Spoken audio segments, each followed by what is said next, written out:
এইবাৰ মানুহে গম পাই গৈছে যে হিমন্ত বিশ্ব শৰ্মা ডাঙৰীয়া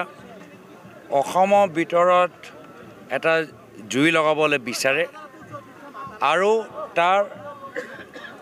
প্ৰথম পৰ্যায় তাৰ এক্সপেৰিমেণ্ট হিচাপে পাইলট হিচাপে তেওঁ সেই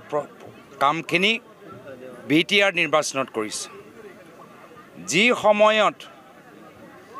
কংগ্ৰেছ চৰকাৰ থকাৰ দিনত স্থানীয় মানুহবোৰে বন্দুকৰ ৰাস্তা এৰি শান্তি পথত আহিলে হে আজি তাৰ বিপৰীত পৰিস্থিতিত হিমন্ত বিশ্ব শৰ্মা ডাঙৰীয়া বিচাৰে যে অসমৰ যুৱকসকল আকৌ বন্দুকৰ ৰাস্তা লওক এটো আমি গৰিহণা দিছো এটো কোনোৱে বিচৰা নাই হিমন্ত বিশ্ব শৰ্মা ডাঙৰীয়া ক্ষমতাৰ কাৰণে অসমৰ ভিতৰত জুই লগাব বিচাৰে এই জুই মাত্ৰ কংগ্ৰেছ দলহে নুমাব পাৰে হিমন্ত বিশ্ব শৰ্মা ডাঙৰীয়া কয় প্ৰথম শ্ৰেণী নাগৰিক দ্বিতীয় শ্ৰেণী নাগৰিক ইয়াত অসমৰ ভিতৰত মাত্ৰ এজনে ব্যক্তি প্ৰথম শ্ৰেণী নাগৰিক হৈ আছে এয়া হ'ল হিমন্ত বিশ্ব শৰ্মা ডাঙৰীয়া তেওঁ আজি তাৰিখত কৰৰপতি মুখ্যমন্ত্ৰী হৈ গৈছে ৰাইজ আজি তাৰিখত দুখীয়া তেওঁ আজি পৰিবাৰৰ নামত শ বিঘা মাটি ৰিজৰ্ট আজি জনসাধাৰণ ভূমিহীন মাটি অধিকাৰ তেওঁলোকৰ ওচৰত নাই তেওঁলোকৰ পৰিবাৰে 5 ষ্টাৰ স্কুল খুলিছে জনসাধাৰণৰ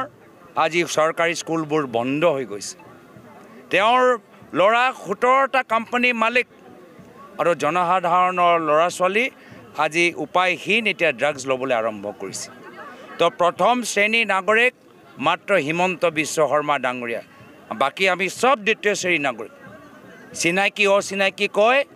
মাত্ৰ আদানী আৰু আম্বানীক চিনি পায় এই কাৰণে অসমৰ জনজাতিসকলৰ প্ৰায় 40,000 বিঘা মাটি আদানী আম্বানী আৰু পতঞ্জলিক দি দিলে ইয়াৰ ভিতৰত বড়ো আছে ৰাভা আছে ভাষে সংখ্যালঘু আছে কাৰ্বি আছে ৰাভা আমাৰ খিলঞ্জীয়া মানুহ আছে ধৰ্মীয় সংখ্যালঘু মানুহ আছে তেওঁ মাত্ৰ আদানী আৰু আম্বানী পতঞ্জলিক চিনি পায় আৰু কাকো চিনি নাপায় বিজেপি ভিতৰৰ মানুহখিনিও চিনি নাপায় তো সেই কাৰণে আজি কংগ্ৰেছ দল ৰাইজৰ মাজত বিকল্প হিচাপে ওলাই আহিছে মণ্ডলে মণ্ডলে বুতে বুতে আমি গুৰুত্ব দিছোঁ কাৰো যে ভোটৰ দিয়া অধিকাৰ আগন্তুক দিনত কৰ্তন নহয় এই SIR যোগেদি ভুৱা ভোটাৰ নোহোমাই তাৰ বাবে আমি বিশেষকৈ আমি প্ৰশিক্ষণ দিবলৈ আৰম্ভ কৰিছোঁ বিহাৰত আদি ৰাহুল গান্ধী ডাঙৰীয়া আজি ভোট অধিকাৰ যাত্ৰা আৰম্ভ কৰিছে সেই যাত্ৰাৰ পৰাও কিছু গুৰুত্বপূৰ্ণ শিক্ষা আমি আগন্তুক দিনত আমি কংগ্ৰেছে অসমৰ ভিতৰত আমি ৰাইজৰ মাজত লৈ যাম